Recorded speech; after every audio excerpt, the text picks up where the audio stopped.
Have you ever felt like your phone is the one in charge and not you? Yeah, you are definitely not alone. In today's explainer, we're going to dig into why it's so incredibly hard to look away from our screens, and more importantly, how we can start to get our focus back. Does this sound familiar? You tell yourself, just one quick video, and then boom, an hour is just gone. That feeling of getting hooked, of getting addicted too fast, that's exactly what we're talking about today. And it's so important to get this. It isn't just a you problem, it's how these apps are built.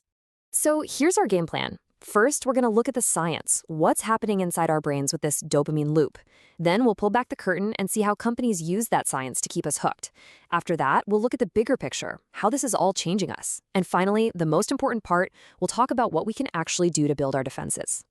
All right, let's start with our brains. Why is it so difficult to just put the phone down? Well, the answer comes down to a little chemical called dopamine. Okay, so think of every single short video you watch as a tiny little piece of candy for your brain. It gives you this small, instant reward, a little hit of dopamine, and it feels good. The trouble is, your brain starts wanting that quick, easy candy all of the time. Pretty soon, something like reading a book or watching a full movie, well, it starts to feel like a lot of work because the reward takes so much longer to get to. Now, this addictive feeling, it's not some random side effect. It's a business model. It's a plan.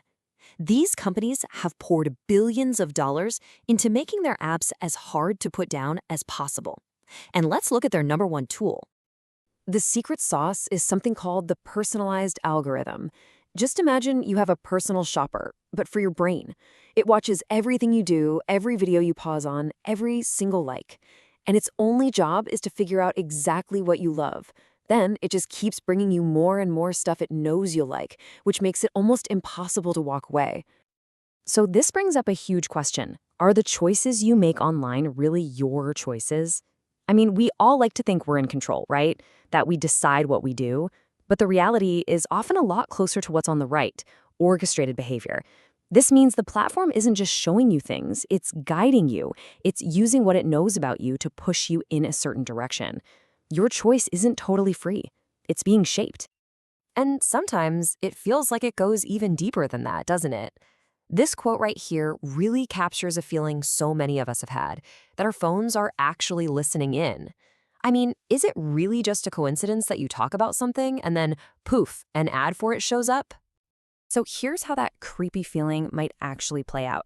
This is a journey I bet many of you have been on. You're just chatting with a friend about taking a trip somewhere. A little while later, you open up Instagram or Facebook, and there it is, an ad for that exact destination.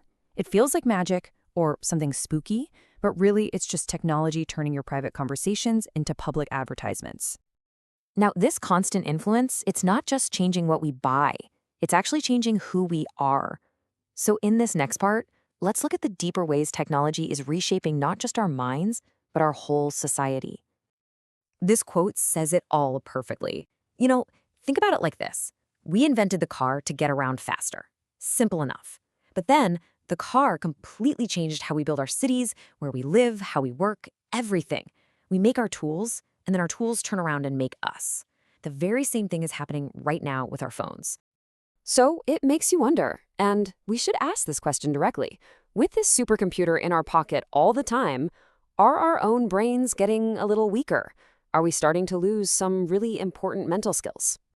You can see these changes in small, everyday things, like phone numbers. I bet some of you used to know dozens of them by heart. Now, our phone remembers them for us. Or what about getting around? So many of us just follow the GPS dot, maybe losing that natural sense of direction. And it goes even deeper. We're asking AI for life advice, and we're letting the number of likes we get on a post decide how we feel about ourselves. We're outsourcing little pieces of what makes us human. And the impact gets even bigger than that. These platforms, they were originally sold to us as a way to connect with friends and family. But now, they've become these incredibly powerful tools that can be used to influence what millions of people think. A really famous and kind of scary example of this is a company called Cambridge Analytica. They use data from social media to target individual voters and try to influence major elections. What this whole scandal showed the world was massive. These platforms could be used to shape not just what you buy, but the future of entire countries. Okay, I know that was a lot of pretty heavy stuff, but here is the good news. We are not powerless in all of this, not at all. In this last section, we're going to flip the script and focus on solutions. Let's talk about how we can start building our defenses and taking back control. We can approach this from two sides. On one hand, we have internal defenses. This is all about us building our own personal strength, our discipline. But that's not enough. We also need external defenses. These are the bigger changes we have to make together as a society, things like improving education and creating better systems. So first, let's talk about the tools we can build inside ourselves. Honestly, in a world that's designed to distract us 24/7, these qualities are basically superpowers. Discipline isn't just a boring word. It's the muscle you use to close that app when you know you need to focus. Resilience is how you bounce back from the pressures of social media. These are the skills we need to build to really thrive today. But look, we can't do it all on our own. We also need big societal solutions. And a huge part of that is education.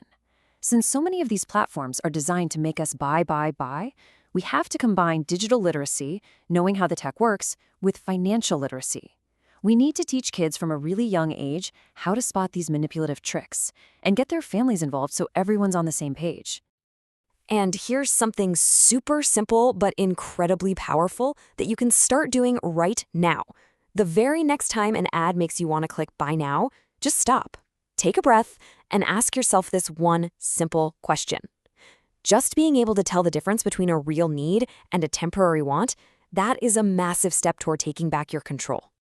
And really, that's where it all begins. Real power starts with awareness, with asking the right questions.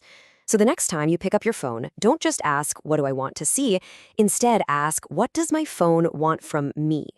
Because in this fight for your attention, just asking that question, well, that's the first step to winning.